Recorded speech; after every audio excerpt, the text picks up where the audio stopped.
میں چاہتا ہوں کہ علماء حضرات سے بھی کچھ گفتگو کا آغاز کیا جائے، اور آغاز بھی ہمارا نعت ہے اور انجام بھی ہمارا نعت، یعنی چاہے علماء بیان کریں یا حضرات ترنم میں پڑھیں، بس حضور کی تعریف ہو، حضور کی توصیف ہو۔ نظم و نثر میں میرے آقا مولا صلی اللہ علیہ وسلم پر ہدیات درود بھیجے جاتے رہے مختلف شکلوں میں۔ میں مفتی حسن نوید نیازی صاحب آپ سے آغاز کروں گا۔ رمضان المبارک کی آمد ہے، ایکسائٹمنٹ بھی ہوتی ہے ان لوگوں میں جنہیں یہ پرہیزگار بنانے آتا ہے، گو کہ اعلان سبھی کے لیے ہے، مگر کچھ لوگوں کو میں نے آج کل ایسا ہے فی زمانہ اور پچھلے سالوں میں بھی رمضان کے آتے ہوئے ان کے چہروں کو بجھتے ہوئے دیکھا، یعنی وہ اس طرف مائل نہیں ہو رہے ہوتے۔ تو ان کے لیے کسی کا نام لیے بغیر میں آپ سے کہہ رہا ہوں کہ ان کے لیے کوئی ایسی ترغیب پیش فرمائیں، کوئی ایسی حضور کی زبان سے نکلی ہوئی نویدیں ہوں رمضان کے لیے، تاکہ وہ اس طرف مائل ہوں اور بالکل بھی اپنے چہرے پر، بلکہ اس کی آمد کی تو ایک خوشی نظر آنی چاہیے کہ رمضان مبارک آ گیا۔ بسم اللہ الرحمن الرحیم، صلی اللہ علیہ حبیب محمد وعلی آلہ وصحبہ وبارک وسلم۔ ماشاءاللہ ہمارے قاری صاحب نے بہت ہی عمدہ کلام پڑھا، خالد محمود خالد صاحب مرحوم کا نعت شریف۔ تو آپ نے کہا کہ وہ انہوں نے نظم میں نعت پیش کی ہے، تو ہم نثر میں نعت پیش کریں، تو آپ کا سوال بھی اسی سے لنک اپ ہے۔ ماہ رمضان میں حضور جان عالم علیہ السلام کا طرز عمل، حضور کا رویہ اور حضور کی طرف سے بیان فرمائی گئی بشارتیں، وہ نعت ہو گئی نظم کی صورت میں، اب یہ نعت نثر کی صورت میں۔ بسم اللہ۔ تو حضور جان عالم علیہ السلام کے بارے میں باقاعدہ حدیث طیبہ میں ہے، صحیح بخاری کی حدیث ہے کہ سرکار علیہ السلام جب ماہ رمضان ہوتا تھا، کان رسول اللہ صلی اللہ علیہ وسلم اجود بالخیر من الریح المرسلہ، چھوٹی ہوئی تیز ہوائیں جو ہوتی ہیں ان سے بھی بڑھ کر نیکی کے کاموں میں سخاوت فرمایا کرتے ہیں ماہ رمضان میں۔ وجہ کیا تھی؟ ایک تو ماہ رمضان کی اپنی برکات، اور دوسری وجہ باقاعدہ حدیث میں بیان بھی ہوئی کہ جبریل علیہ السلام آ کر حضور جان عالم علیہ السلام سے قرآن مجید فرقان حمید کا دور کیا کرتے تھے، رب کا کلام لاتے تھے، تو اس خوشی میں تو یعنی رمضان کی ایک تو اپنی خوشی، دوسرا اس رمضان کا چونکہ تعلق بنیادی قرآن کے ساتھ ہے، شہر رمضان الذی انزل فیہ القرآن، تو وہ رمضان اور قرآن دونوں کی مشترکہ جو خوشی ہے، اس خوشی کی بنا پہ حضور جان عالم علیہ السلام کا جو سخاوت کا معاملہ اور نیکیاں کرنے کا معاملہ، فعل الخیرات، بھلائیاں کرنا، اچھائی کرنا، وہ تو ویسے ہی کرتے تھے، ان کا تو ہر وقت روز و شب ہی نیکیوں میں گزرتا تھا، ان کا تو جو لیٹنا تھا، آرام فرمانا تھا، وہ بھی عبادت تھا۔ لیکن بطور خاص تعلیم امت کے لیے اس مہینے میں وہ اور زیادہ کثرت کے ساتھ کرتے تھے، کمر ہمت باقاعدہ کس لیتے تھے کہ اب نیکیاں کرنی ہیں، خوب دل کھول کے نیکیاں کرنی ہیں۔ یہ تقوی کا مہینہ، پرہیزگاری کا مہینہ، شہر المواسات، ہمدردی کا مہینہ، خیر خواہی کا مہینہ، مخلوق خدا کی خدمت کا مہینہ، اور اللہ سے اپنا تعلق صحیح کرنے کا مہینہ۔ جن کا تعلق اللہ کے ساتھ صحیح نہیں، وہ اپنے قلب کا تعلق اللہ کے ساتھ درست کر لیں، جن کا تعلق اللہ کے ساتھ صحیح ہے وہ اپنے تعلق کو مزید مضبوط کر لیں۔ تو یہ ایکٹیویٹ کرنا ہے ہم نے اپنے قلب کو ذکر اللہ کی بیٹ پر۔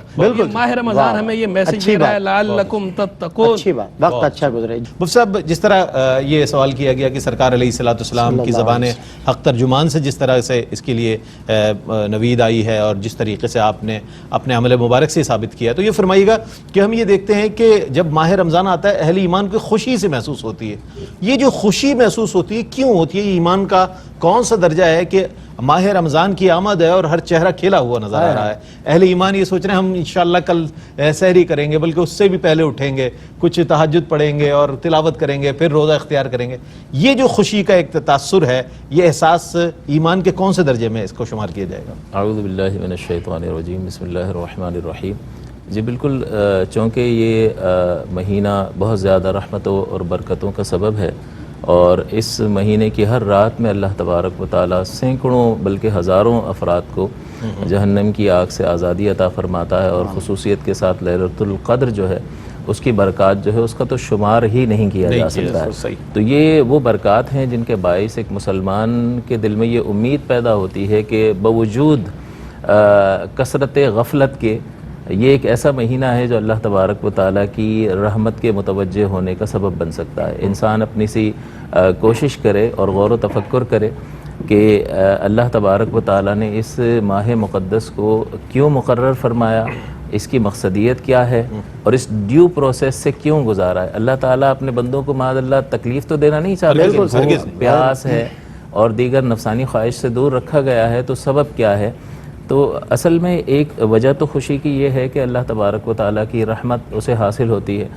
اور پاکیزگی کا باعث ہے یہ رمضان کا مہینہ. سبحان اللہ. ذرا سا ہم غور و تفکر کریں اس کی تعریف پر تو ہمیں معلوم ہوگا کہ رمضان کا مقدس مہینہ جو ہے اس میں جو روزے کا حکم ہے اس کے بارے میں اس کی تعریف کو دیکھیں تو کھانے پینے اور قضائے شہوت سے نیت کے ساتھ طلوع فجر سے غروب آفتاب تک ان 3 کاموں سے رک جانے کا نام روزہ ہے.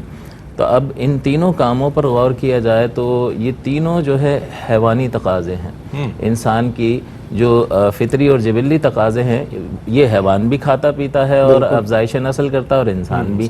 تو ہمیں یہ اس آیت مقدسہ میں یہ میسج دیا گیا ہے کہ اگر اس کی تمام تر برکات جو اللہ تعالیٰ نے اس مہینے میں رکھی ہیں اور وہ تقویٰ کی صورت میں یہ نتیجہ ظاہر ہوگا اور تقویٰ اسی ہی صورت میں حاصل ہو سکتا ہے کہ جب تمہاری روح طاقتور ہو اور روح طاقتور اس وقت ہوگی جب تمہارے جسمانی تقاضے کنٹرول میں ہوں. بالکل. تو اسی لیے اس میں یہ اصولی بات اللہ تعالیٰ نے اس آیت مقدسہ میں ہمیں سمجھا دی کہ جب انسان اپنے نفس پر کنٹرول کرتا ہے اپنی ضروریات کو بقدر ضرورت رکھتا ہے تو اس کی روح طاقتور ہوتی ہے. جب اس کی روح طاقتور ہوتی ہے تو اس کا تعلق رب کی بارگاہ سے مضبوط تر ہوتا چلا جاتا ہے. اس پیغام کو اس آیت مقدسہ سے ضرور حاصل کرنا چاہیے. مفتی خرم اقبال رحمانی صاحب آپ کیا فرمائیں گے اس حوالے سے؟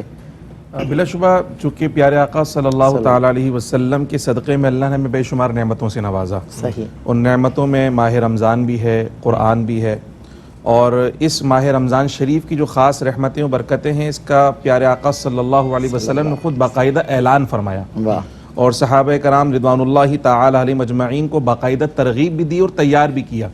اور یہ جو خوشی کی بات آئی تو یہ خوشی صرف اس زمین پر نہیں بلکہ حدیث مبارکہ میں کہ جنت میں بھی خوشیاں منائی جا رہی ہیں. یہ بات ہے. ماہ رمضان شروع یعنی ہوتا ہے، یہ ہمارا ایک ایونچوئل اسپریچول سیلیبریشن ہے، مطلب ایک طرح سے جب یہ ماہ رمضان شریف کا آغاز ہوتا ہے تو جنت میں خاص ہوائیں چلتی ہیں سبحان اللہ. اور خاص خوشی کا اہتمام ہوتا ہے. اور اسی وہاں لیے بھی اہل ایمان زمین پر خوشیاں الحمدللہ الحمدللہ جن کے لیے جنت بنائی گئی وہ یہاں پر خوشیاں مناتے ہیں.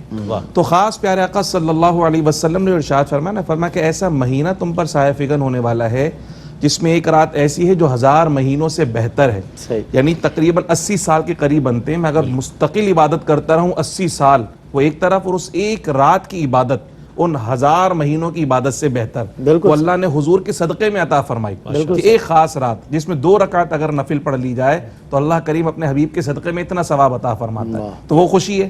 ہم تو ویسے شارٹ کٹ والے لوگ ہیں جی، تھوڑے سے وقت میں زیادہ بینیفٹ زیادہ نفع مل جائے تو مل رہا ہے الحمدللہ. تھوڑے دنوں میں. اور پھر فرمایا پہلا عشرہ رحمت ہے، دوسرا مغفرت ہے، تیسرا جہنم سے آزادی کا عشرہ ہے. تو یہ خلاصی رحمتیں مغفرتیں برکتیں سب مل رہی ہیں تو خوشی کا اظہار تو ہونا ہی چاہیے. کیا کہنے جناب مفتی صاحب، آپ نے بہت خوبصورت خلاصہ اپنا پیش کیا جواب کے حوالے سے.